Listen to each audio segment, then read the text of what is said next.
This is a Southern Sin breaking news special. Be sure to like and subscribe now.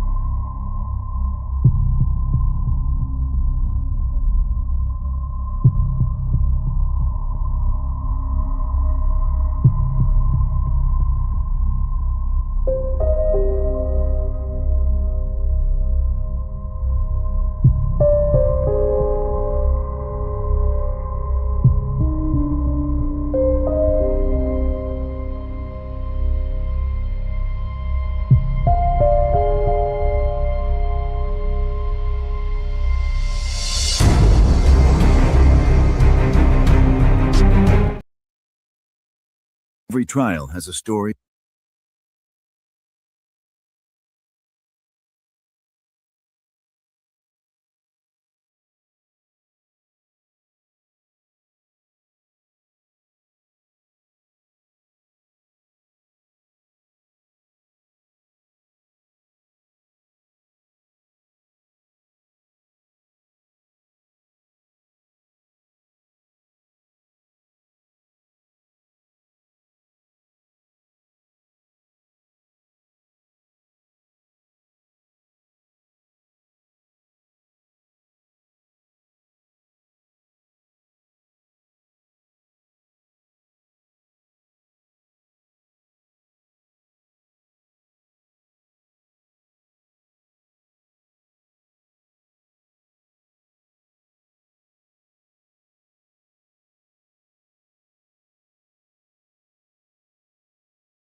Every trial has a story the jury never hears, where the truth lives outside the courtroom. Join our host Dara Kennedy and the sharpest legal minds in the business for a new riveting show, Reasonable Doubt, What the Jury Doesn't Hear. No grandstanding, no spin, just the arguments that could change everything. Tonight, one question dominates the Rob Reiner murder case. What made powerhouse attorney Alan Jackson walk away? And can a public defender really carry a death penalty case? Emotions explode in the Uvalde school shooting trial against Officer Adrian Gonzalez. And shocking questions surface in the YNW double homicide retrial. Was there witness tampering? All of it is breaking on at Southern Sin. Well, every trial has two stories, the one the jury hears and the one they don't. Welcome in, everyone, to Southern Sin. This is the platform where attorneys, investigators, and medical experts, they pull back the curtain and ask the question that keeps prosecutors up at night. Is there reasonable doubt? Welcome in. I'm your host, Dara Kennedy, and this is Reasonable Doubt. It's what the jury didn't hear, and court is in session. Today, we are breaking down a few cases that have rocked pop culture in the courts, and we know that you have been tuning in too. We are happy to bring you the YNW Melly double homicide retrial. It's off to a bizarre start. You've seen all of the comments on social media. The tragic Uvalde school massacre, which wrecked a lot of hearts. That's the trial of Officer Adrian Gonzalez. And of course, the most recent trial is the Rob Reiner double murder case. It's a major concern and it's a major courtroom drama. But that's okay. What we've learned is defense attorney Alan Jackson has stepped down. We're going to get into all of that. But of course, in order to break it down, we brought in the sharpest minds that you have seen on this platform. Joining us is attorney Gerald Griggs. We know what he's known for, cutting through all of courtroom theater to expose what actually holds up under law. You see him regularly on Court TV. Welcome in Franz Borghardt, who's here to challenge the narrative and analyze strategy from the prosecution perspective this time. That should be fun. And from Vinnie Politan on our News Nation to our studio, welcome in powerhouse defense attorney Josh Schiffer again. He is here to ask the hard questions that no one will. I'll throw a few of those at the entire panel. And anchoring the mental health reality of the Reiner case, our resident expert, Dr. Cheyenne Bryant. Of course, you've seen her everywhere. She's the New York Times best-selling author, and she is also a host of Truth Talks. Hello, everybody. Welcome into another what should be great discussion. Hello, how you doing? Happy New Year, everybody, and what a way to start 2026. All right, everybody, let's get right into it. Actually, to start off 2026, we thought we were going to have an actual full arraignment in that double murder Rob Reiner trial. Let's get right to that one. Gerald, I'm going to start with you. Is this Nick Reiner, the double murder of his parents, his mom and dad, is this going to trial? Keep it quick, yes or no? I think it's going to trial. Oh, okay, thank you. Franz, is this going to trial, yes or no? Absolutely going to trial, yes. Absolutely. Josh, is this Depends going on the to trial? politics, but no, I don't think it actually gets to a jury. Okay. I asked for yes or no, but you know we got to follow up on I that. get paid too much to do one word. Okay, well, Josh, tell me why. It's a high-profile case. Why High did profile, Alan and it deals with Jackson walk something. away? Yeah, it's high profile, and it deals with the most important issue in modern criminal justice, which is how do we deal with mental health.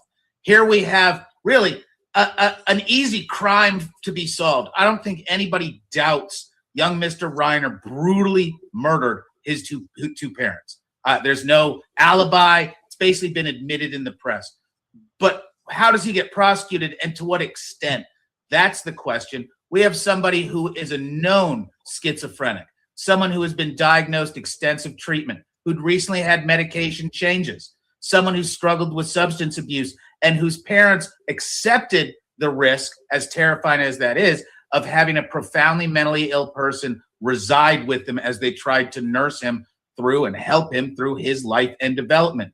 An almost impossible task when you're dealing with something as difficult as schizophrenia.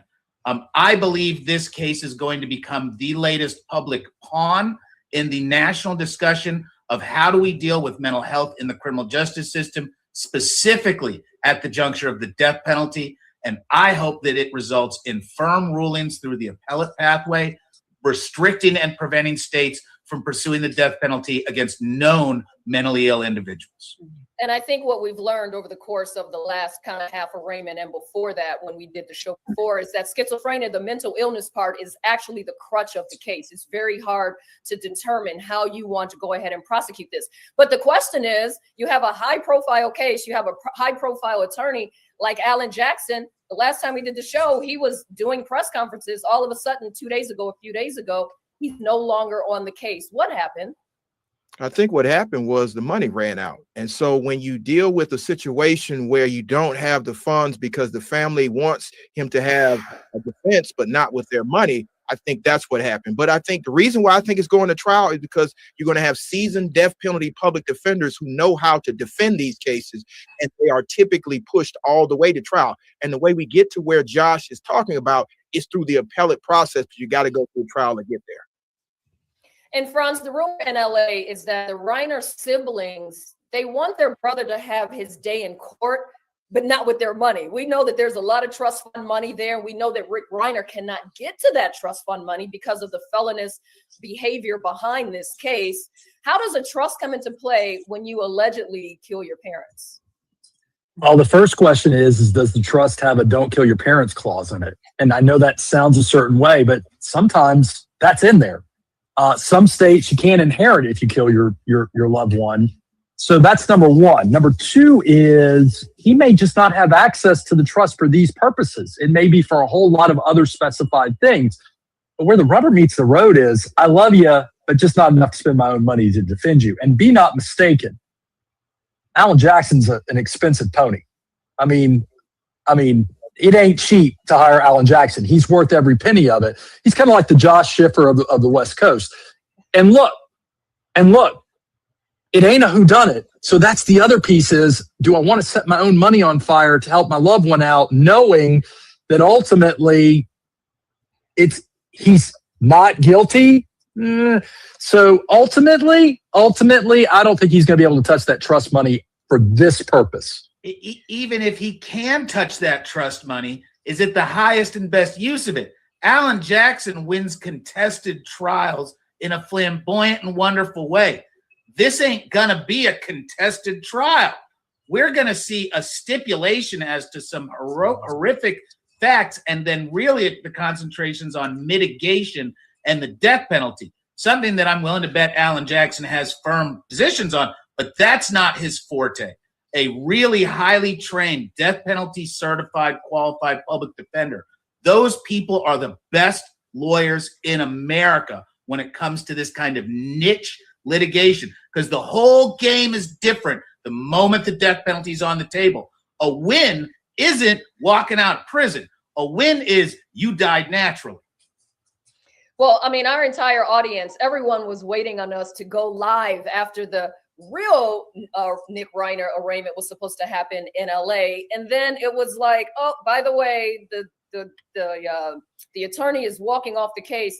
Gerald, how are they able to continue to push this down the road, this arraignment, like another date and another date, just continue to push it down the road? And is changing attorneys more about political drama than it is about actually getting this case to trial? Well, I think what people have to realize is the arraignment is to let him know what he's charged with. If he really is suffering from the psychosis that people are talking about, he doesn't know what's happening.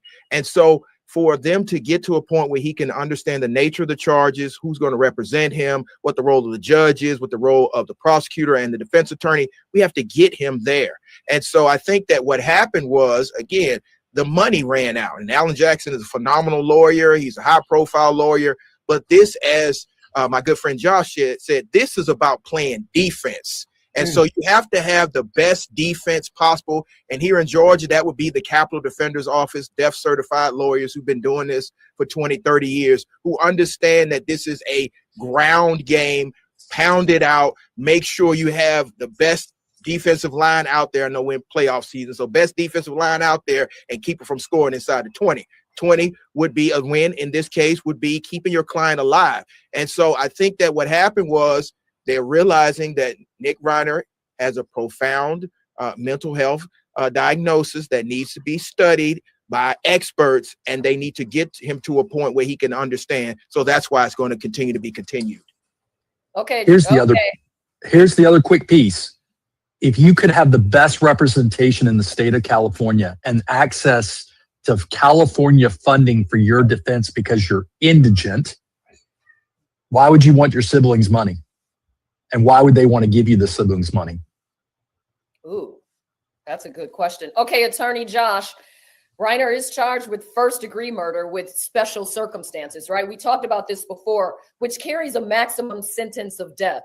So the question is, at what point does a defense team, right? Because today, Josh and Gerald, you guys are defense, and Franz, you're going to play the role of prosecutor. But at what point does a defense team choose incompetency to stand trial versus insanity defense? And is the public defender going to be enough if the death penalty is on the table? I don't know if there's a real specific juncture anytime incoming where that's going to have to be pled with specificity. We're so early in this process. The death penalty defense team is going to be working extensively with mental health evaluations, doing that background research. Because Mr. Reiner had really, I'm going to assume, good mental health support given his family, there's going to be a lot of good stuff to work with there. And it's going to take time to analyze exactly where the defense needs to point. And we remember also, we're still dealing with charging decisions being in the court or being in the hands of the state. And the state's going to come out and immediately take the most aggressive position, because guess what? That's what the state does every time. Given a little bit of presentation from the defensive, hey, y'all don't want to charge this hill. Y'all are going to get in. This is a short trip for you. They may very much come back quickly and efficiently with a reevaluation saying, yep, this isn't appropriate for the death penalty upon reconsideration. And instead, they may even cooperate with a mental health defense as long as it prevents Mr. Reiner from ever harming anybody ever again. Well, when Alan Jackson was in fact still his attorney, we remember the press conference. He went out there and unequivocally, he said without elaboration that under California law that his client, Nick Reiner, who we know, as one of you just said, we know that he was the actual murderer of his parents, that he was, quote, not guilty of murder. What does that mean? How does that even work? If we know that he killed the parents, how is Alan Jackson able to say publicly in front of all the media on the courtroom steps that Nick Reiner is not guilty of murder? That's to you, Attorney I'm trying to understand this so that our audience can understand. Because the Fifth and Sixth Amendments say he's not guilty. And so he's innocent until proven guilty. There's a presumption of innocence. And so what we have to understand is, yes, the allegations are horrific, but they have to be proven to 12 citizens beyond a reasonable doubt. So he was well within his rights. He was actually well within the law and the facts as we know them right now, that he's in fact not guilty. And Franz? I don't think he's sticking his nose out to try to argue that he didn't do it. I think that was a direct, indirect, he's not guilty by reason of insanity, guys. That's the only reason he would say that. He's absolutely, look, Gerald's right. He's absolutely presumed innocent, but I don't see Alan Jackson, by the way, who's not on the case now, I don't see Alan Jackson going that far out with his reputation and dare I say his ego, unless it's clearly not guilty by reason of insanity. Dr. Bryant, let's bring you in on this because we're talking insanity, we're talking drug abuse, we're talking mental instability. What we know is that Nick was wearing a brown jumpsuit this last time we saw him for this 5-minute arraignment, and not that suicide vest. You saw him when he had that suicide vest when we saw him the last time. By all accounts, he looked like he was kind to speak coherently to the judge. The question for you, Dr. Bryant, is how much will the medication versus schizophrenia diagnosis really play if this goes to trial, if and when it goes to trial? So the medication, the diagnosis is the root and the foundation of the trial. This is similar to the Carmichael trial. And we see that Carmichael, who kissed his son on the mouth and murdered him by strangling him with his bare hands in a hotel room, he's now home with his family. Carmichael is not behind prison because they were able to prove beyond a reasonable doubt that his schizophrenia was in full episode during that. So he was unable to he was so impaired that he really believed that what he was doing was for the best interest of his son. This is the issue. When medicated, meaning when they are regulated and they're not in their schizophrenia episode, they do come down to baseline, which is them being coherent to say, what the F-U-C-K? I did what? Oh my God. Then they are experiencing some empathy and some consequence emotionally about what they did. This is why it's called split personality, because it is really, truly in the essence, a split personality. When they are under their episode, psychotic disorder, they really believe what they believe. And this is the thing about medication that folks don't understand when they don't have compassion for folks with mental illness. Medication does not work the first couple of days, weeks, or months. Sometimes it takes years to get the correct dosage that will balance, regulate, and get somebody back to a functioning baseline. And then once they're down to baseline, they still have to figure out, do they need more than 1, 2, 3, 4, 5 medications? I have clients who are schizoaffective and schizophrenia who are on 9, sometimes 13 medications. And let me tell you, the side effects of that medication is suicide. It's also psychosis. And so if you're giving someone who already has a psychotic disorder a medication that has a main side effect of psychosis, put 2 and 2 together. We get 4, they get 400. They are not a person who is paired enough to understand what they're doing in that presence. If the attorneys, the defense can prove that, the jury is going to go for it. What I do know is that most murder cases, as much as people don't believe this, do not go the angle of insanity. They don't, because it doesn't end up being a higher percentile of them winning that case. And I'll land on this. What happens sometimes if they are not released from jail, and they usually don't get the death penalty, is what is called a mental health diversion. If the attorney can say, hey, let's divert him to mental health, help, mental health assessment, mental health treatment, and let's prove that this treatment plan is going to help him stay in baseline. It's going to help him stay in recovery. It's going to help him stay treated to where he can be an operating citizen in society. They may just be able to get that. But do I see this going to a death penalty when you have mental health as the core? Absolutely freaking not. That would be a hit to every disabled person, okay, in the world, definitely United States of America, because mental health is a disability. However you look at it, it's a disability. People are on SSI because they are disabled from helping themselves and being paired in society, that they get a check a month that says, we understand and we acknowledge your disability. So who actually then makes that decision? Because that's a good point. We've been talking about the fact that he has had mental illness since he was actually a young adult or a teenager. Whose decision is it to say, and Dr. Bryant, I'll keep this with you for now before we go to the attorneys. Whose decision is it to say that this man was actually insane? And so that's what we're going to treat him as. He's going in under insanity. Whose decision is that? Is it you as a doctor, as a specialized person? Do they come and ask your opinion, or do they toss it to the attorneys? I love that question. So usually when you have an attorney at his level, at Alan's level, just like Brian Steele on the Sean Combs case, there isn't one. They have a team of psychology experts, psychologists, therapists, who are trained and skilled to do assessments and evaluations only. There are certain evaluations that even myself, a licensed therapist, a licensed psychologist, cannot do. You have to have an actual license and practice in that assessment. And this is one of those cases. There will be a team of folks who sit around that are all psychology experts and say, what are your evaluations? What is your assessment? Let's compare and contrast and figure out, what are we ruling out? And what are we saying this is? And then there will be an expert that says, okay, listen, if we can get them to say, yes, he was impaired, he had no idea what he was doing, what is the plan of action we are going to submit to the jury and the judge that says this is what we and the family and the community and the experts are going to do to make sure that this does not ever happen again? If you cannot promise that, they're not going for it. And I'll land on this. I was a psychology expert on the Sean Combs case. I can now say it. I couldn't say it then. And I was in court with him, and I wrote out a long treatment, a long plan of action of what it would look like when he got released. The judge said, sounds good, but guess what? We don't see this something that would be effective for Mr. Combs. And so as many hours and time and meeting as we spent, that didn't mean that the judge seen our plan to be conducive for what Mr. Combs needs. So the judge ultimately has the last say in what goes on.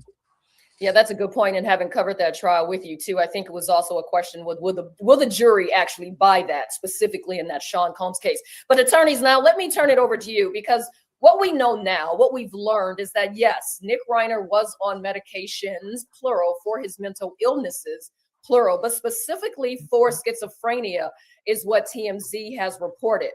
Apparently 1 week before he committed the murders of his mom and dad, the doctors that were treating him switched out his medicine because they said Nick was, quote, out of his head. So Franz, and I know you're in this prosecution mode for us today, can the defense attorney point the finger at the doctors and the big pharmaceuticals to clear Nick? But before you answer, let's go to a video that talks about this. Spiral. Robin Michelle, he was doing fine on the meds. He was fine. A month or so before the murders, the doctors changed the meds, and it sent him on a spiral. Robin Michelle saw it. They saw him getting dangerous and erratic. They talked to people about it. They did not know what to do about it, but these meds were off, and he was spiraling out of control to a point where he literally broke with reality. And then you have December 13th when he slaughtered his parents. This wasn't just a stabbing, it was carnage. And we just found out why the doctors changed the meds. Yeah, and it's weight gain. It's weight gain, that he was complaining that he had gained weight. So the doctors accommodated him by changing the meds, which literally created a spiral into this tragedy. So again, Attorney Franz, I'll ask the question, can the defense point the finger at the doctors for changing the meds and then at Big Pharm for supplying so many meds? And would this help to clear Nick? A good defense attorney is going to point the finger at everybody but his client. Big Pharma, the doctors. In fact, I'd be screaming that the doctors need to be prosecuted for negligent homicide. There's a problem with that, though. If I'm the prosecutor, I'm going to find myself a Dr. Bryant, and I'm going to hire Dr. Bryant, and I'm going to be talking about inability to distinguish between right and wrong, and how people with mental health disorders can still sometimes distinguish between right and wrong. And it's very fact specific. And I'm going to look at each and everything that I can align up in this case to show that he was able to distinguish between right and wrong. And it would just be bonus if, by the way, he was also voluntarily using some illicit drugs, because then I can argue, well, wait a minute. It's his fault.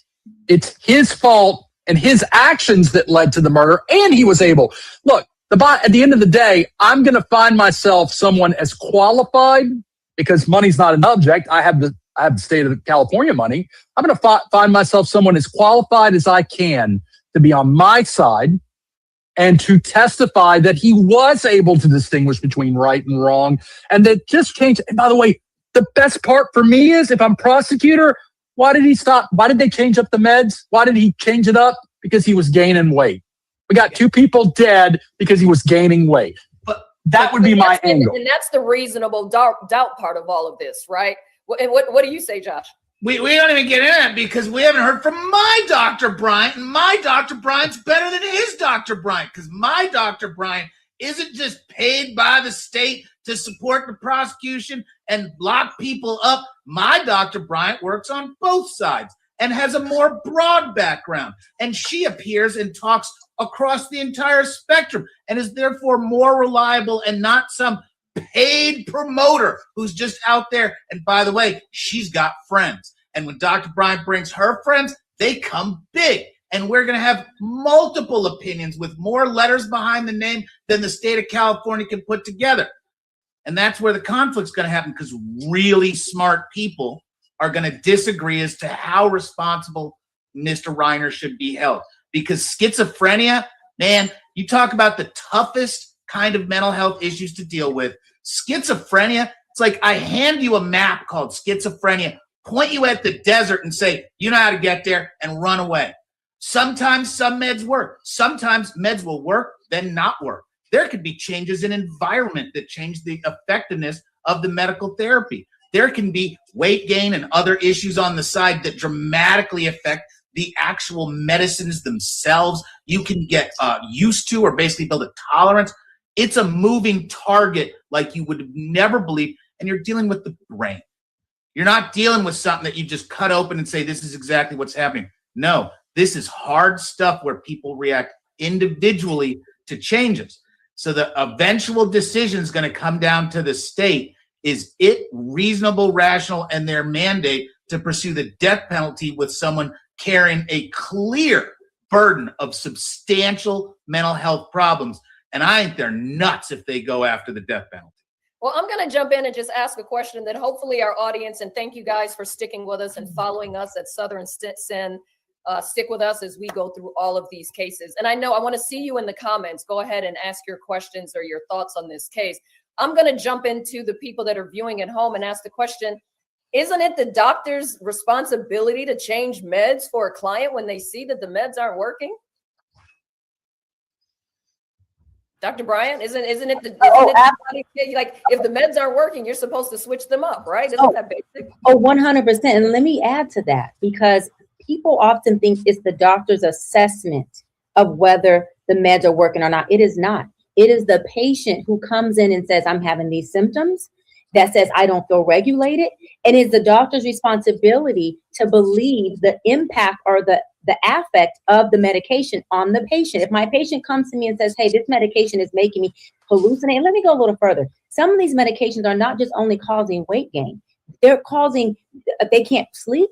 Okay, they're causing erectile dysfunction in kids as young as 19, 20 years old. They're causing a deeper, worse psychotic episode. They're causing depression. They're causing suicidal ideation. They are causing suicide. You know, when you look at all the mass shootings, all of them, there wasn't one, if you can find one, I'll wait. There wasn't one individual who was at the hands of being the shooter that wasn't on psychotic medication. That was not on psychotic medication. There's no way that you can tell me, I've been in my field 18 years, that these medications don't intensify and inflame the hallucination and everything else that they have going on. I'll land on this. I see you tagging in, Franz, that when you think of the fact that these individuals can do some of the normalcy things, right? Call the police, check in a hotel room, some of the normal. Go to the convenience store, get a Coke.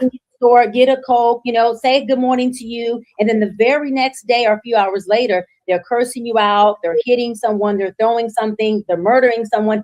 That is the intensity of this disorder. It is a psychotic disorder. It's a split personality. And those split personalities happen very often. Oftentimes the medication actually inflames the splits of the personality. And until you get the medication that can regulate them to baseline, you're experiencing all of the personalities. I have clients who are in session, they say, Doc, when I'm on my medication, which is now in session, I'm still hearing voices. And their biggest issue isn't that they're not regulated and calm and they're flatline, because the medication also makes you flatline to where you have no emotions, which strips you of your empathy, by the way. And empathy is important for shame, and that's important for decision making. But they also are saying that while I'm medicated on these 9 to 10 medications at almost the highest dosage, there's still voices in my head. So I still have an impairment while I'm medicated. And these people are embarrassed about their diagnosis. They're not telling friends and family that I'm medicated, but I'm still hearing voices. They're not saying to friends, listen, I'm medicated, but I don't feel normal. I'm out of whack. I'm having suicidal ideation. These people just want to be normal human beings. And they are going to put on a mask. They're going to put on clothing that makes them feel as normal as possible, but they are not. And they're not going to share that information with everybody, which means they don't get the help that they need. But I think in this case, when you have a dad and a mom who have so much money and have been coddling him and holding him accountable and working with him this entire time, Attorney Franz, is vanity a reason for them to take this man off of his meds because he gained a few pounds? Doc has given you a pathway to reasonable doubt, except she's also given you a problem. All the things that she talked about, the only thing that we factually know is in play right now, assuming it doesn't change, is I've gained some weight. And she said, her words, her testimony on direct or cross is not working. The medicine's not working. And I don't know that 12 people are going to say, wait a minute, you gained some LBs and that's the reason we're going to change it up. We're not talking about erectile dysfunction. We're not talking about suicidal ideations. We're talking about weight gain. And I'm sorry, guys, but vanity, changing up medicines, psychotic medicines for vanity, weight gain. And look, my inner fat boy understands. I get it. I'm just saying that I don't see 12 citizens biting on that apple. I just don't. Franz has lost a lot of weight in the last couple of years, and I'm very proud of him for doing that. He has become far healthier. But was it on the meds or was it on GOPs? Two different things. But we gotta know this: Porky means not guilty. Undefeated. I want to counter real quick to what Franz said. He said that he's sorry, but his weight gain could not make him feel a certain way, and he just can't understand that. You are absolutely right, Franz. You can't understand. You know why? Because you don't have a mental health diagnosis. You are not schizophrenia. You are not medicated. You have been experiencing this for the past 15, 20 years. You haven't had to experience an identity crisis because you don't know who you are from minute to minute, from day to day. You have family and friends who you don't fit in with, who do not accept you. You are medicated with a group of possible friends who are not medicated, with a group of possible friends who can get up every day and operate in a normalcy with society, so they don't have to deal with sometimes the identity crisis that comes from people who don't understand it, like yourself, who doesn't understand mental health. Let me go a step further. Weight gain could affect you and I, who are normal citizens, in a way that just says, I need to just cut back on food. I need to work out 5 days a week. Someone who's medicated, who has a disorder, that weight gain can be the triggering factor to depression, suicidal ideations, and unfortunately, like this young man, murder of somebody at his hands of his diagnosis and a psychosis and a psychotic disorder that oftentimes doesn't get respected, acknowledged, or treated correctly because it's either overdiagnosed or underdiagnosed, or the medication that they have is more for financial benefit and not for the treatment of the individual with their well-being and their mental health being at a status that lets them be stabilized. Well, and to follow up on what Dr. Bryant is saying. Light up that cigar. You're going to need it. Light it up, brother.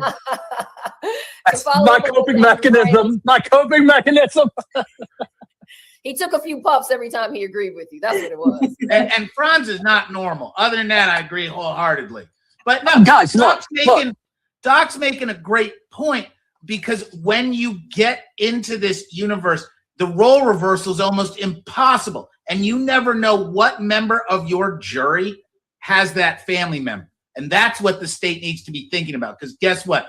I know Gerald because we practiced in the same community for 20 years, and he's seen the mentally ill people that our fine city kicks out on the street with no support or organization. When you're dealing with someone in the full throes of a schizophrenic, psychotropic break, it's not like talking to a human being. They're looking through you. They are in a different universe. If you get a juror on that jury and the state starts leaning into responsibility and choice making, they go, hold on, my cousin Eddie didn't make one choice when he was freaking out. It wasn't him. That disease is the devil. It is. And that's where the state loses any integrity when it comes to the death penalty or being hard on crime or whatever horse corpse they're gonna thump. Well, and to that point of Nick maybe not feeling himself at times because he was on this medication. By the way, let's remember, and if I were a juror, I would take into account he's been on medication for decades. He's battled these issues for decades, and he's come from a family that has been able to help him. Unlike maybe some of those people on the streets of LA or New York that don't get the help that a Nick Reiner was able to have. Attorney Gerald, this is for you, and we've talked about it before. There's plenty of surveillance video that shows Nick before and after the crime. He was at the Conan O'Brien party as just a regular person, even though some people felt, oh, did we really want him here? Because we know he could be a bit unstable. He looks relatively calm, Attorney Gerald. Does that lend to a person who is aware and cognizant of his actions? I think that goes back to what I know the public defender's office is going to do. It's going to get several Dr. Cheyenne Bryant's, a team, put it together and do a timeline analysis of all of his actions leading up to and after the murder and make sure that it fits the psychosis that he was suffering at the time. One thing I know about capital defenders offices and public defenders offices who mainly focus on these type of defenses, they build a whole team effect to make sure that they pre-trial mitigate to the state. Here's what you're going to deal with. And then they also get jury consultants who will give a profile of the ideal California juror who will not vote for the death penalty under any circumstance. So I think that what we're going to see is they're going to use that surveillance footage. They're going to use their doctors. They're going to use their mitigation team to convince the prosecution in California that this is not winnable as a death penalty case. This is an issue that either he is not competent to stand trial or he's not guilty by reason of mental defect. I don't think it's a death case. And I think that the PD's office will paint that picture very strongly. And I know a lot of our viewers also have had these questions, but he, like I said, he just looks so calm. How is he able to go about his day, go to the bodega, then check into a hotel? He was at a party the night before. Dr. Bryant, and I know you've seen it because you just touched on it, but families that deal with these mental illnesses, specifically with schizophrenia, they're in a fight at all times, right, to protect their loved ones. And we've heard some dribble come out about how his parents had been trying to help and keep him close and keep him protected while he went through his trials. Many patients will just get off of the meds and try to figure out what that imbalance is. At what point, Dr. Bryant, do you hold the actual patient responsible? Because you've told us about what the meds do and how they make them like this. But when is Nick Reiner, just the person, going to be held responsible? At what point? At no point. At no point. He can't, listen, he can only be treated and facilitated. He cannot be held responsible when he is under an episode, when he is under psychosis. That's just, it's impossible. It's like you holding a person in a wheelchair who is riding by you and accidentally rolls over your foot. Now we know that, Nick, Ryan, we're not excusing the behavior. We're talking about the disorder, okay? Runs over your foot on accident, head to the restroom, and you say, you know what? Assault. The fuck? Excuse me? Huh? Like, we got to be realistic here. And we have a very big disability community. We do. They just don't get a lot of acknowledgement and love because, again, they are not the normalcy. They are not accepted in society, which is sad, which is the problem. This is why I said if they were to give this man the death penalty, an uproar across the entire disabled community is going to go crazy. It's going to go ham. Second of all, it is absolutely the state's responsibility to have programs and facilities and treatment put in place to help the folks that can't help themselves. We all pay taxes on here. Okay, everyone who who is making money legally is paying some taxes that go to something called the state. There's nonprofits that have certain programs without legislation, without certain folks in office who are writing up legislation that says there needs to be programs for these people. Guess what? It not only helps them, it helps us. It helps the parents. I spend 90% of my time psychoeducating the parents on how to facilitate their child with schizophrenia than I do trying to help the child be regulated. The parents are in more distress than the individual with the disorder because the parents are the ones that are at risk. These kids are flipping from day to day. These kids cannot stay in any recovery home, even if it's a dual diagnosis home, because they end up breaking the rules. They end up being someone who they can't facilitate at the home. They're causing chaos with every other individual within these recovery homes. And they're not really people who need recovery. They need long-term treatment in a facility where medication can be administered. And I'll land on this. About 90-something% of them are administering their own medication. And almost but wait. Okay. In this case, we know that he was not, right? So I guess the question is, could Nick have known and appreciated the consequences of his actions, double murder of his parents, if he was wrongly medicated and drugging? Like he literally had the calm and the wherewithal to just move about his day, right? So could he have appreciated and known that what he was doing in this moment, because he was medicated? Could he have appreciated and known what he was doing? I Nick had known and appreciated the consequences of his actions, which is the murder, because he was wrongly medicated. Got it. So there are going to be consequences for him emotionally and mentally and psychologically. When they get his butt down to baseline, that's when the empathy comes back in. When you are medicated or you are in your psychosis, there is no empathy. That is called sociopathical. That is psychotic. So if I am sociopathical, which means I'm lacking empathy, I don't have any emotional attachment, involvement, or feeling towards my actions or my behaviors until I'm back to baseline. Once this man gets back to baseline, he will absolutely feel all of the emotions and the psychological impact of his actions and behaviors. But will that be good enough? Will that moment of shame be good enough for him not to go back into a psychosis, not to go back into an episode, and absolutely feel the exact same rage or anger that he felt at the hands or as a result of being mentally diagnosed with one of the most excruciating, challenging disorders a human being can possibly have? And at the end of the day, the real question is this, and we've danced around it. At the moment of these murders, was Nick Reiner competent or incompetent? They're going to spend a lot of time arguing over, well, medicine here, recent setbacks or positive. At that moment, when he is murdering his parents, is he competent or not?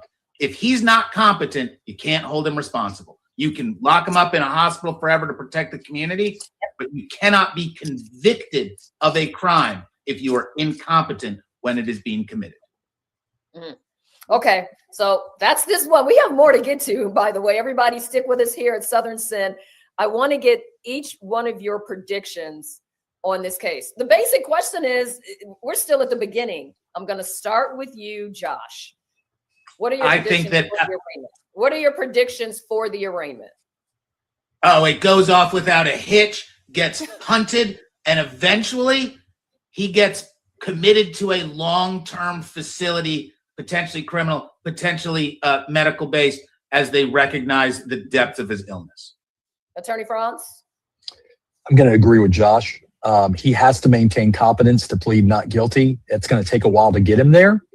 And then every time they bring him back to the county, he's going to escalate or go up and down a little bit. I think ultimately this guy's going to probably land in a long-term facility. Attorney Gerald, what are your predictions for this arraignment? I think the arraignment is going to be continued. I think there's going to be a trial over his competency. And as the other attorneys have stated, he will spend a long period of time in a facility to deal with his mental health diagnosis. Dr. Bryant? I agree with you, Attorney Gerald. I think that's definitely going to trial. Definitely no death penalty, a mental health diversion. And to Josh's point, they're going to try to figure out how do they keep him in a treatment facility long-term enough so that it protects us, the folks out here, from him. So what I'm understanding is this is just going to go on for at least a year. At least. This is just going to continue to go on and on and on. Absolutely. Yeah. 5 years, 10 years. He's not going anywhere because, like Doc just said, he's a threat to the community. And one of the utter failures of our nation is we don't treat mental health appropriately. We need to have a multiple pathway approach, including not just let's protect all the women and children out there, but the way you do that's by taking care of the people who are ill. Because right now, most states will put a check in your pocket, which goes to a payee who robs it, stick a handful of pills in your hand, and stick you on the street. And that does not work. They will not take their meds continuously, which is necessary. They will not have a support system that allows them stability. You can't have success without stability in mental health. No way. You got to sleep in the same spot every night. You got to have people that have schedules. That's how you have a baseline of success. Without that, you may as well just doom them all to prison, which is exactly what people want to do with the mentally ill in America these days. Dr. Cheyenne Bryant, thank you so much, as always, for all of your insight and giving us the real on this case. I know you'll be back with us because we have so much more. And as we just discussed, this case is going to be non-ending. Dr. Cheyenne Bryant, make sure you tune in to all of her socials, but also follow us on at Southern Sin. We'll see you next time, Dr. Bryant. Thank y'all for having me, family. Love y'all. Love you back. Attorney Gerald, Attorney Franz, and of course, Attorney Josh. Let's move on to the next case. A lot of fun here. This one, I guess, though, I think a little bit more emotional, although I shouldn't say that because mental illness is emotional as well. But it's also a heartbreaker. Let's take a look at this video. May 24th, 2022. Police respond to a school shooting at Robb Elementary in Uvalde, Texas.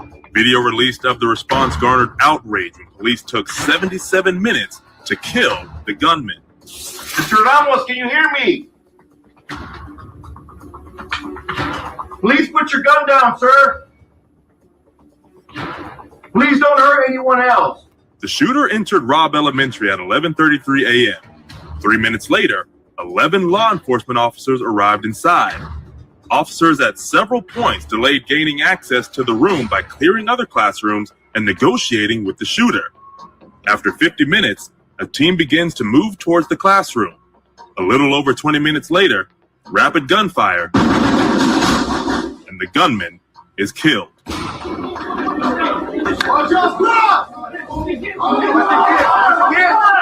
I just don't know what was going through those policemen's minds that tragic day, but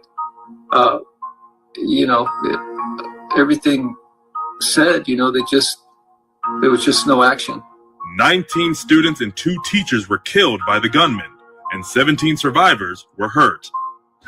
Somebody's error was made there, and they gotta pay for that error because we're paying it for the rest of our lives, not seeing our kids grow up. Nearly 400 officers waited before confronting the 18-year-old gunman, and only 2 officers have been charged. One of the 2 senior officers in charge is now going to trial for the failures of that tragic day. Former school officer Adrian Gonzalez faces 29 counts of abandoning and endangering a child. If convicted of all charges, he could face up to 58 years in prison. Gonzalez pleaded not guilty to the charges, and a judge granted his request for a change of venue for the trial. Defense attorney Nico LaHood said, quote, "It would be impossible to gather a jury that would not view the evidence through their own pain and grief." I think in this case, it was just negligence. Who waits 77 minutes outside? Who does that? Because I guarantee if it was their children, they would have ran in. And that's just all there is to it. They failed us. They failed our kids. They failed our city. They failed our community. Soon after we received the news that our daughter was among the 19 students and 2 teachers that died as a result of gun violence. We don't want you to think of Lexi as just a number. She was intelligent, compassionate, and athletic. We stand for Lexi, and as her voice, we demand action. In response to the shooting, the Texas Senate passed the Uvalde Strong School Safety Act, improving the way police deal with active shooters. Well, on May 24th, 2022, a gunman killed 19 children and 2 teachers at Robb Elementary in Uvalde, Texas, while 400 trained and armed police officers waited for over 77 minutes. As you just heard in that video, it just makes no sense. Now, former officer Adrian Gonzalez is facing his criminal charges for the role in which he failed to respond. I have so many questions for the panel. Again, we're joined by attorney Franz, attorney Gerald, and attorney Josh. This one is more of a heartstrings pull, but it's reality. The kids died because of the negligence of adults that were on site. If a civilian had waited 77 minutes, that's over an hour, while children were being massacred and murdered, would they already be in prison? Why does a police badge give you the freedom to be treated differently? And I'll start with you, Josh. This one's tough to unpack because what it really represents is a continuation of this new theory of law enforcement and the justice system of punishing people for failing to act under these new circumstances. We saw it in Michigan with the young man whose parents had provided a firearm, and then he went and committed a mass killing at the school. We're seeing that here with this officer's failure to fulfill his obligations and duties now creates a criminal liability.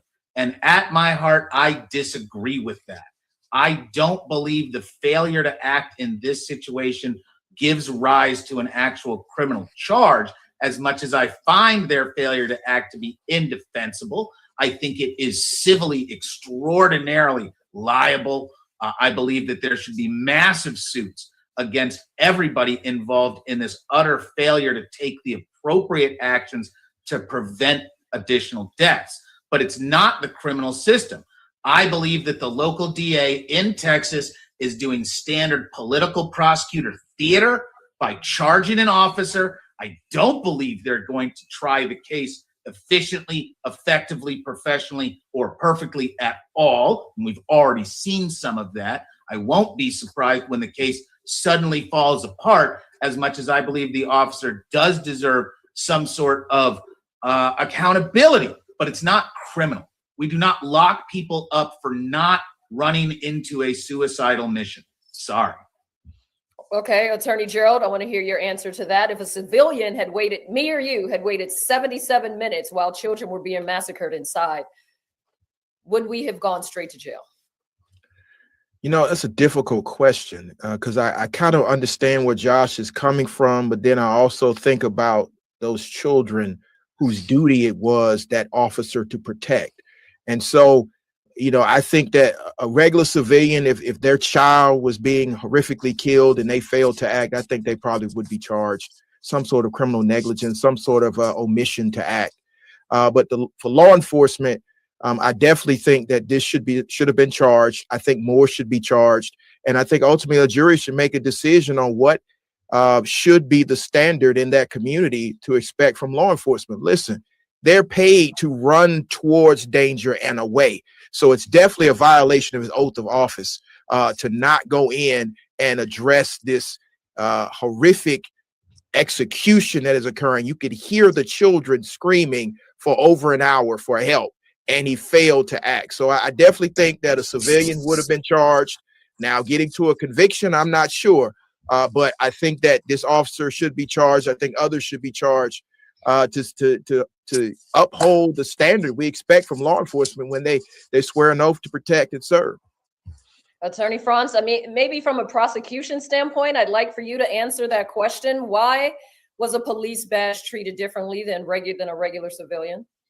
So I'm going to preface this by saying the defense attorney in me hates this case. The prosecutor version of me would say he swore an oath. He took the money, he got the badge, he took an oath. You, me, civilians have no duty, no obligation, no oath to run in. And candidly, we're not talking about being a sacrificial lamb. We're talking about him using the training that he got at the expense of the government, at the expense of whoever hired him, doing the bare minimum job he was trained and paid to do, that he swore to do. That's why he's being prosecuted. That's the new normal of our country right now. Whether we like it or not, that is what the people want. Now, the defense attorney in me hates this case, Dara. Tell us why. All right. So I hate this case because we are now demonizing not the shooter, the person who's really responsible. We're requiring law enforcement officers who are not getting paid enough to be sacrificial lambs. Because look, yes, he took an oath. Yes, he swore a duty to run into there. But unless I'm making 6 figures, if not 7 figures, I'm not taking bullets in an unsafe environment where there's no certainty that me running in there would have saved any lives. You can say it's 70 minutes. You can say it's 170 minutes. There is no certainty that it would have changed anything. And I agree with Josh. Sue the shit out of him and the law enforcement agency. It's a civil case. Prosecute the shooter. That's the criminal case. This new reality is, why would you ever want to be a cop if this is the reality of what, if you don't run into the danger and take a couple of bullets, you're going to get prosecuted and possibly face 50 plus years? That makes no sense to me. Yeah, and we've been posting a picture of the alleged shooter there on our screen who went in and killed 19 children. This Adrian Gonzalez is getting 1 count for each of those 19 and the 10 children who survived the targeted area. As a parent, as an adult, aren't you kind of responsible for children? Like the mother who ran into the school, she didn't stop to think about what's going to happen to me. She ran into the school to get her kids. And we know that the result of her actions was that she was arrested. But yet and still, the person that wears the badge stood outside and just waited. You're talking to 3 dads right here, and every one of us would break every law in the entire universe to protect our child. End of story. That's why they don't let the victim's family on the jury or prosecute, because I'll kill a person. Like, just not even gonna even dance around it. You gonna hurt my child? Man, welcome to me. It's gonna be a short party. But that's not what we're dealing with. This is a guy who is a cop who swore to do a job. Did he fail? Oh, yeah. Is there civil liability? I hope so. That's how you change politics. Take away their budgets. Take away their ridiculous immunities where we can't get accountability. Now, the response to that shouldn't be, well, let's put him in prison, because Franz is right. We're never going to have a police officer. And most police officers are really trying to do the right thing and be good public servants. This guy getting strung up in public for 50-something years because he didn't commit potential suicide, running into a terrifying situation that eventually required 400 officers to respond. All right, that's just theater. And I'm angry at these children's deaths, but prosecuting this cop, that is not the remedy. Let's break the system's ideas about how this stuff gets paid for and how we hold our systems accountable. Well, the defense is actually arguing that he lacked information. So I've heard all 3 of you say about training, that the police officers are trained. The defense is saying he actually lacked information. But wouldn't the reasonable doubt here, or even just the general basic question, say body cam footage, radio traffic, screaming victims, cars coming to a halt, police cars, everyone coming to the scene? Doesn't that make it crystal clear that this was an active shooting investigation? And that's why he was called to the scene. I mean, absolutely. And I mean, he's in a social media reality world now. I knew what was happening in Robb Elementary School in real time. So I don't know if that's the best, argument on his defense. I think, what we have laid out here is the best argument that, he really didn't need to go in and sacrifice his life. And maybe it's a civil issue and not a criminal issue. You can't prove that he intentionally did anything or that he negligently did anything. Again, got to get to that burden of beyond a reasonable doubt. But I think saying he lacked information, I think that's walking him down a road to a conviction. Attorney Franz, what do you think? So they tried this case in Florida. I've been trying to Google the name of the law enforcement officer that got tried in Florida, and I'm hoping that somebody remembers it, where basically he was prosecuted for not going into the fray, and he was acquitted. They prosecuted him for multiple counts of a whole bunch of different stuff, and he was acquitted. And he was acquitted because his defense was, there was no certainty of where the actual shooter was, and thus there were mixed issues with knowing where the danger and harm was. So I'm not saying it's going to work here. For over an hour.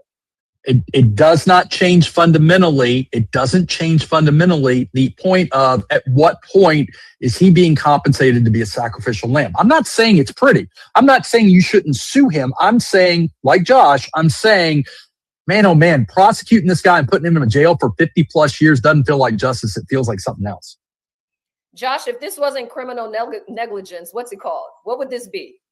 Well, it's definitely civil negligence, a violation of oath. There's 8 million different causes of actions if we really sat down and put our heads to it. But it's the criminal allegation, and folks need to realize the gulf between civil and criminal is universal, and it's deep, and it's wide. They are different universes. You can't go to prison for owing money in civil court. You can owe, it can ruin your life. You ain't getting down the road. Criminal, you go down the road, there's nothing else like it. It's the cruelty of the criminal justice system being applied in an arbitrary manner due to the fact that this officer is being accused of not fulfilling a duty that to him might have been unknown at the time. How the state's going to argue that he should have thrown all caution, thrown his own inherent sense of self-preservation to the side, run into a dangerous situation that he does not have all the details about, where there's lots of death and destruction happening, how that becomes a crime, that's a big problem for me. Because in America, you can't be forced to do very much with a criminal penalty. You can be prevented and restrained, but forced to take an affirmative step, that doesn't happen. Well, this week or recently, the judge denied a defense motion for a mistrial after a teacher provided testimony that we hadn't heard yet, that hadn't been shared with the defense. The judge denied the mistrial, but struck her from the record. What does that signal about the judge in this case? And does that mean, and this is just me watching too many shows like Reasonable Doubt, does this mean that the judge isn't really feeling the defense? That's an extra question that wasn't in there, but I'm interested in this. No, it means the prosecutor violated the discovery rule and didn't turn something over. The judge is calling balls and strikes. Now, sometimes you can read a judge by some of the rulings, but this is a missing of a discovery rule, and so he's punishing the prosecution for violating the law and not being transparent in turning everything over. Which lots of people will say, hey, it's not fair when the state breaks the rules. But all three of us will tell you, the state breaks the rules intentionally, constantly, without any concern, and there's almost never accountability. People like to get on their high horse and talk about how their civil rights get violated every day on purpose. They are hiding evidence, withholding, being malicious with their disclosures, and lack of ethical accountability. We've seen it in prominent cases. Remember, in YSL, Judge Whitaker had to send a whole team to talk about your basic discovery obligations under the joke of a case that we call Brady, which is ostensibly the standard that all prosecutors need to meet. And I'd be willing to bet you go poll 1,000 criminal defense attorneys, 999 will tell you that Brady is a failed experiment that harms the best interests of justice in America because of the way it's abused without any accountability by courts. Josh, I feel like you got some feelings there. There's some stories you might want to tell us off record, because I feel like Gerald knows I get pretty, man, I had every opportunity in the world, so it makes me extra pissed off when people that don't have the opportunity get screwed by a system that's set up to hose them. And it pisses me off even more when people hide behind their well-intentioned, it's just my job, because guess what? Your job doesn't care about your ethics and your soul and your decency as a human being, because jobs come and go. And it's gross when I see the rules get violated knowingly and openly because they know that nothing's going to happen. Jobs come and go. So, and clearly this Adrian Gonzalez, this officer down in Uvalde, now has no career. And the emotion that we're all sharing and feeling, and Josh, that you're displaying right now is only a portion of what the emotions are down in Texas for these kids. Anyone with children are weighing in on social media. And by the way, thank you to our @SouthernSyn audience. Make sure you stay with us and continue to drop your comments down below and follow us across channels. anyone says, like you guys says, you would go and risk your lives for your child, and really any adult to go and help a child. Is this prosecution about justice, meaning the 19 children that were killed and the 10 children who survived? Or is this about protecting the system of these officers, right? Protecting the system by sacrificing one, maybe two officers? I'll throw that out to you, Gerald. Let's start with you. I mean, you made a good argument for the latter. But I think that it is about accountability for what happened to the children. I think because the shooter is gone, they had to hold somebody accountable. And so these two officers are the sacrificial lambs. That's what it feels like. But ultimately, at the end of the day, the system is going to protect the system. And I think the system failed those children. And DA needs to get elected, which is part of Gerald's argument. DA can't stand up there and go, no, I'm not going to do anything. Want to know why? Because then somebody runs against him and says, hey, I would have done something. And in low turnout, low interest elections, which unfortunately is the vast majority of prosecutorial and judicial elections, one issue like that can change the winds for everyone. So local DA, man, he saw the road. He had enough pissed off parents whose kids were dead because of bad police response, and he needed to do something. So he charged a couple cops, throws them up on the barbecue, gonna have no problem sacrificing these two officers to an angry mob of parents who have been brutally hurt, regardless of whether it's legal or proper or decent. Legal, proper, and decent have left the room. These trained professionals cowards, and it sounds like people can also look up to government and DA and say that maybe they're also being cowards. The lawsuits and the settlements have happened between the families and the school districts, and also the gun manufacturers, because that's something that we tend to forget about at the end of the day. The people that are able to just go out and get unlicensed guns and go and commit these mass murders. What defense could police officer Adrian Gonzalez possibly use to get a not guilty verdict? Gerald, let's start with you. I think we've laid it out. I think the Scott Peterson case, which was just put in the chat, is the similar case there. I mean, I didn't have enough information to know where the danger was coming from, and I couldn't respond appropriately without risking my life. I think also the inability to show criminal intent, because again, you have to have an act or omission plus the intent. So I think there are avenues here for defense, a successful defense for this law enforcement officer. And I think what you need to know about juries is they are very cautious to convict an officer in conservative jurisdictions like Texas. Not even conservative. I've done some 1983, and I know Gerald and Franz have done the same. One of the hardest things to talk to a jury about is, hey, officer friendly, person you were raised to treat well, that's out there to protect you, they're the bad guy. That jump emotionally and intellectually is difficult, even with the most egregious facts. Even when little kids were massacred. I'm trying hard to understand. I don't understand. Franz? Franz, I can jump in. I can jump in. So even when little kids are massacred, it does not, the emotion of that statement doesn't mean that we change the fundamental rules of the system and start impugning criminal liability where we traditionally never have. And that's the crux of this case. Is we are talking about the law enforcement officer that didn't run in. We're not talking about the main person that caused the shooting. And I got to tell you, if I'm a juror and I found out that the shooter's already dead, I'm kind of like, it sounds like justice has been served. And I don't mean that callously. I love life. But it's like, you want me to now convict a law enforcement officer and put him in jail? Is that because we can't put the shooter in jail because he's now dead?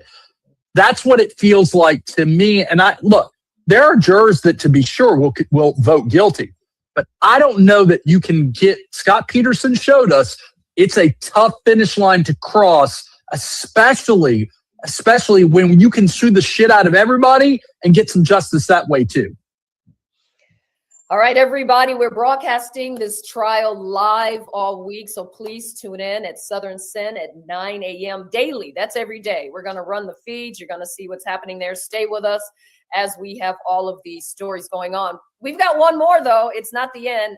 And our amazing panel of our cigar puffing attorney Franz is there. He's going to stay with us. Josh and his great smile, and attorney Gerald and all of his insight are going to stay with us for this last case.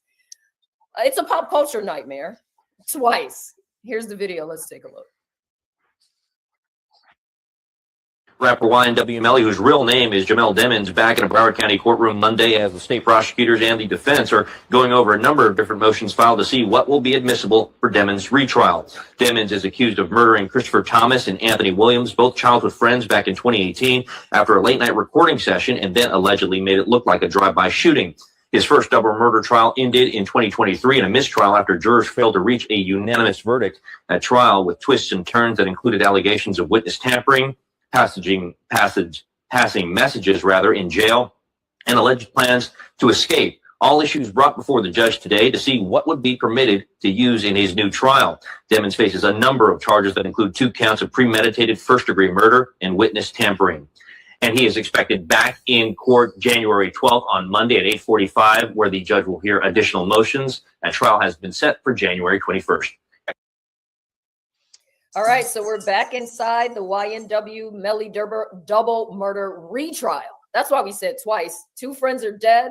It's one story that doesn't add up. The state calls it an execution. The defense says it's a drive-by.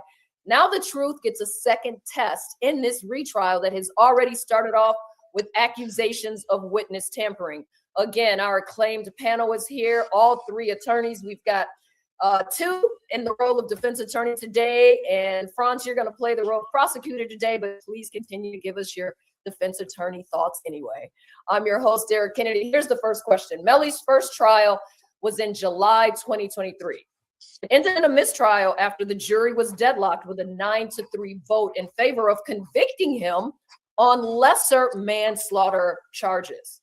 If this case was so airtight, why did the first trial collapse, and why are they now having the same witnesses suddenly remember things that I didn't remember 2 years ago? I'll start with you, Josh. There's a lot to unpack because of the multiple perspectives, depending on how you unpack it. You've got a retrial. All of us have retried a case that's come back for one reason or another. It's a totally different game because you already know 80-90% of what's coming out. You can be prepared. You've got to be ready to impeach and challenge the changes, as well as explore deeply anything new and highlight that for a new panel of jurors who ostensibly know very little to nothing about this case. Now, YW Melly's got some solid counsel there.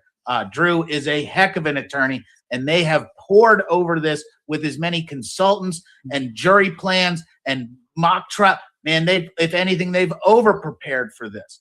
But the state still carries that burden. They lost the first time because they couldn't get 12 people to agree on the same theory in unanimity, even though they did have that plurality or majority of jurors looking to convict on a lesser charge. And that brings up the lesser charge concept. We've all seen state prosecutors bring the thunder with the top charges when we know there ain't no way they can carry the top charge. They're doing that as almost a throwaway for a jury, begging that jury is going to pick up one of the lesser charges. It's called charge stacking, and it's bullying by the state. Instead of charging what they think they can win, they charge everything, waiting to see what's going to stick in the end, hoping the jury's going to split the baby. Because at the end of the day, 2 moms lost kids. There are 2 dudes from the neighborhood that are dead. That's a pretty heavy-duty issue. Jurors want to get pissed off and hold people responsible, but state's got to proceed properly. And now that you've sprinkled in all of the witness tampering, both sides are going to lean into that. Witness tampering, appropriately presented, can either bolster your position or absolutely gut your arguments. Yeah, allegedly Melly shot his 2 friends from inside the car, right? Thomas and Williams, and then worked with another homeboy to make it look like it was a drive-by. Gerald, why are people just remembering things now during this, after the mistrial for this part particularly? Well, I think that after you've gone through a trial, the state has an opportunity to try to go back and clean stuff up. So now memories become a lot clearer after threats of perjury from the previous trial. So I think that it gets interesting. I think it's easier for the defense because now we have a full transcript of what you said before. And now if you're on the stand and now magically you remember things, well, sir, you were under oath and you told a different hearing panel a different set of facts that are now different from what you're saying today. So what has changed? I think that's what Drew Finley is going to use. He's an exceptional defense attorney, and I think that he's going to be successful. And the fact that at the previous trial, the state couldn't get 12 citizens to agree on murder, 9-3, already showing that this is a case where they may need to reassess their theory, and throwing in some witness tampering could get 9-3 to 12-0 of not guilty. So I think it's going to be an interesting trial to watch. Anytime you got witnesses that are changing their stories midstream, I chomp at the bit for that. Attorney Franz, if it was so airtight, why did the first trial collapse? Well, we try cases because we let citizens make decisions. And all of us are like weathermen or women. We predict what we predict, but ultimately what they do in the back, in the jury room, is what they do. And it is what it is. We may think something is a slam dunk and it's not. We may think there have been cases that I won that I was like, really? I won that? Huh. So we try them because that's the way our system works. And look, 12 minds. And what's interesting to me is we let 12 citizens, not one, not two, but we let 12 citizens make the decision together. And you absolutely have to retry this case. From the prosecution perspective, you got 2 dead bodies.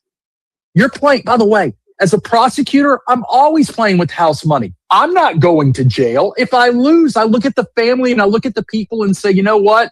The chips didn't fall where I wanted them to fall. The citizens made a decision. I disagree with it, but I respect the system. And I move on to the next one.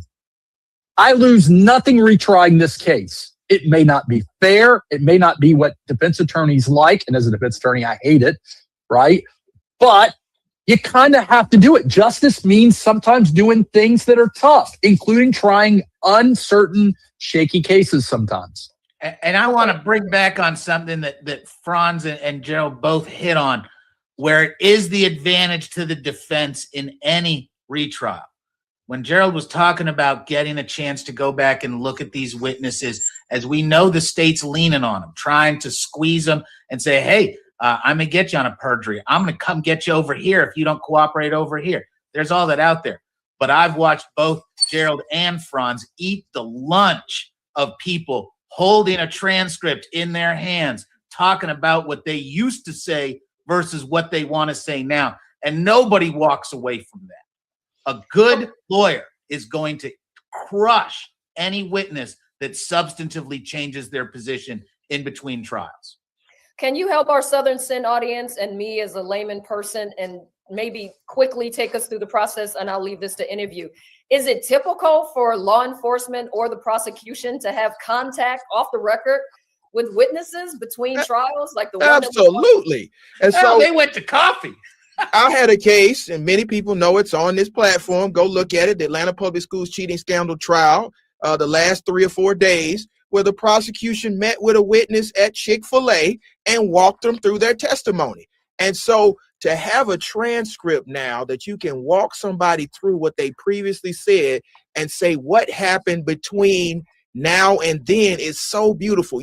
That's the first question when you get up, you walk into the podium. Look at him smile. Look at him smile.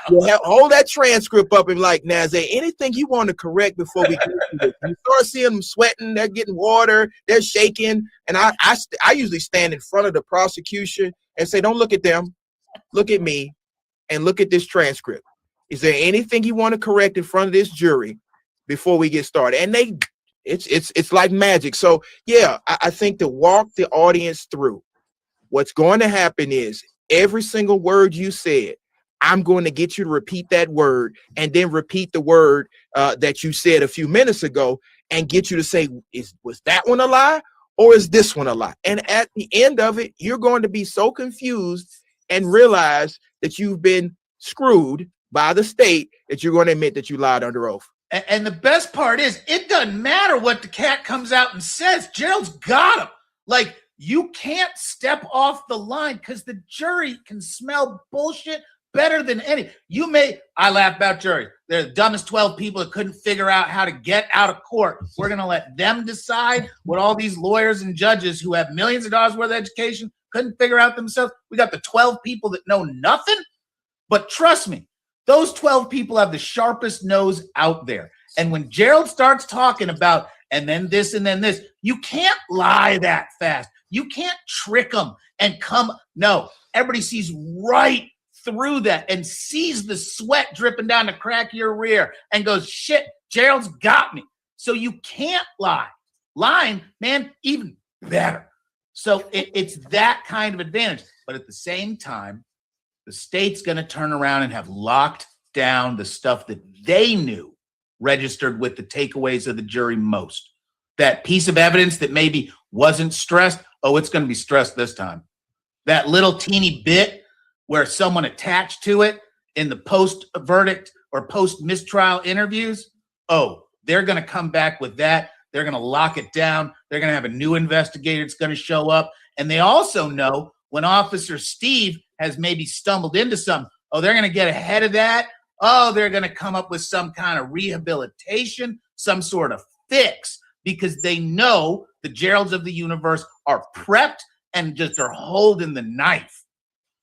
Yeah, because what we've learned is that Melly is actually accused of pressuring one of his key witnesses from the 2023 trial to not testify this time around. So if one witness was influenced or coached or went to coffee, as you guys say, does that legally contaminate every piece of testimony in the courtroom that we've heard so far?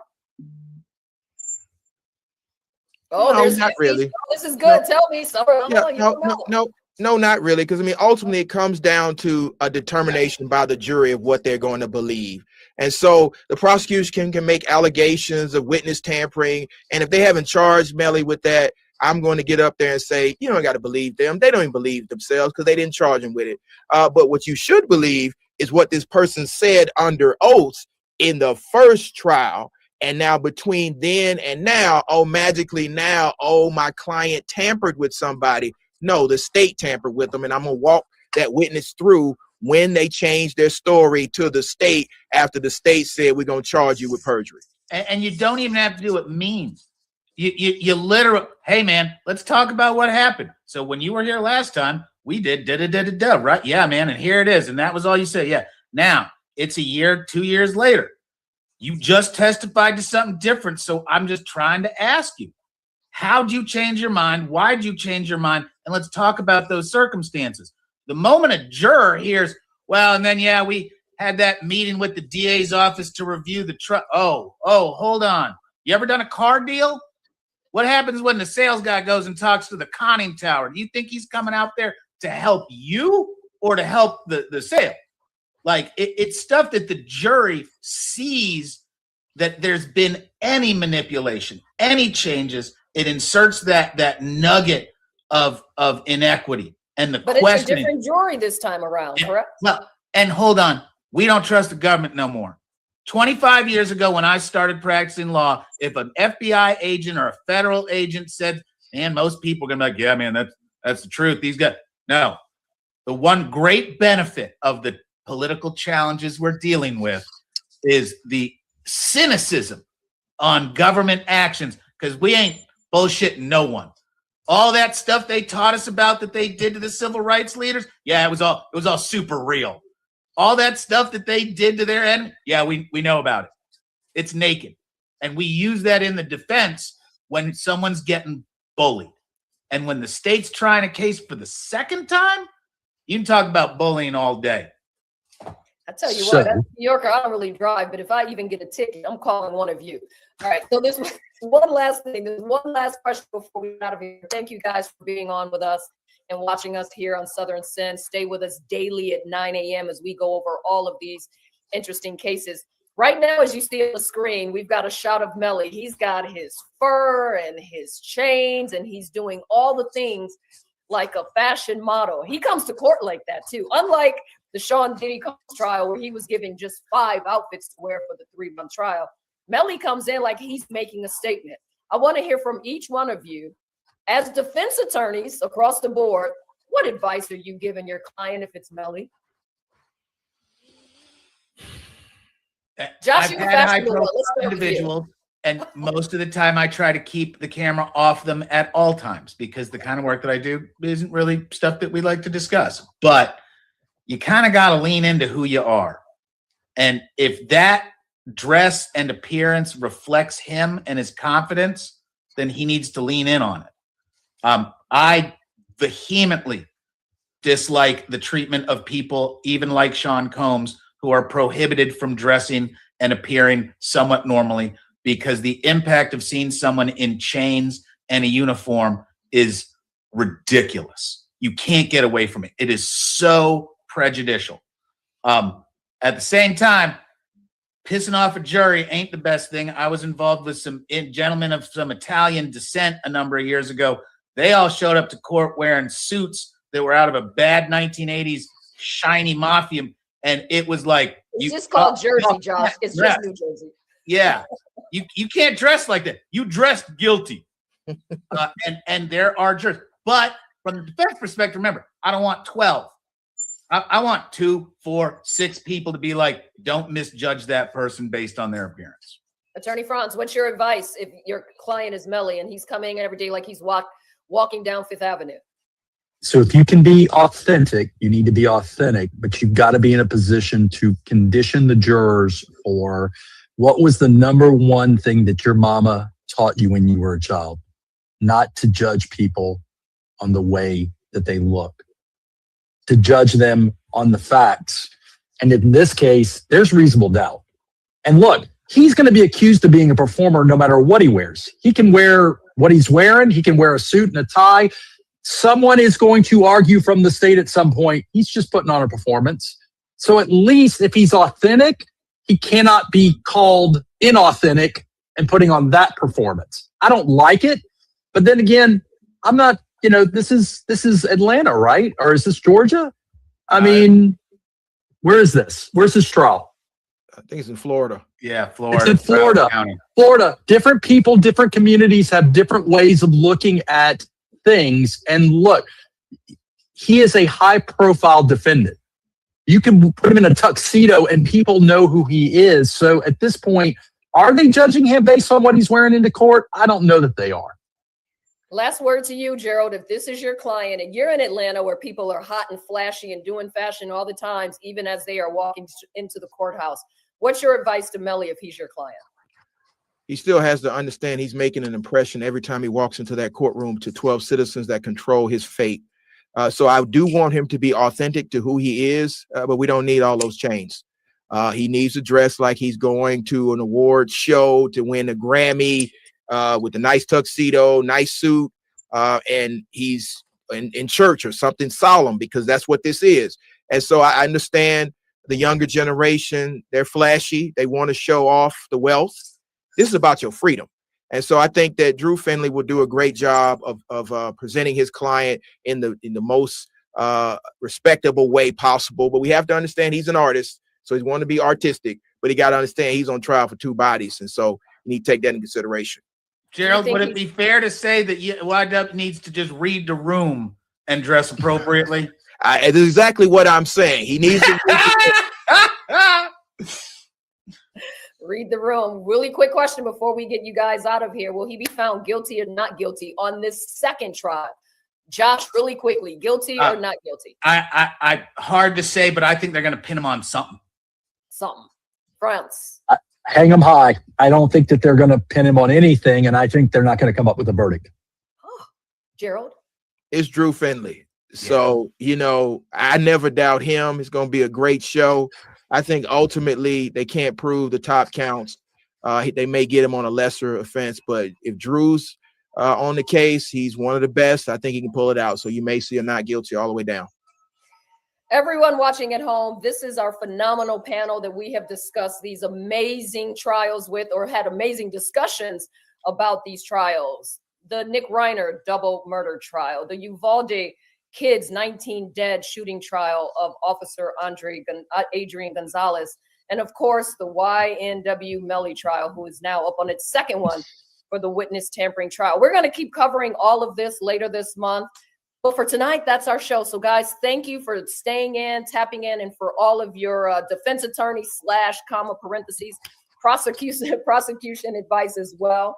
You know, and at home, we didn't tell you what to think. We showed you what to question, because it's about reasonable doubt. Justice doesn't just live in verdicts. It lives in the details behind the scenes. So thank you for staying with us.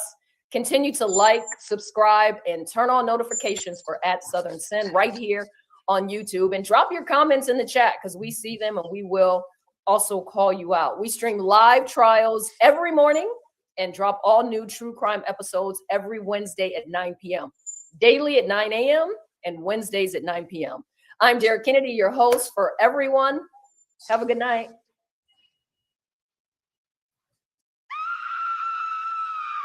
True crime just got darker. Catch the full episode on the link above. Subscribe to @SouthernSyn today and hit the notification bell for more live original episodes Wednesdays at 8 p.m.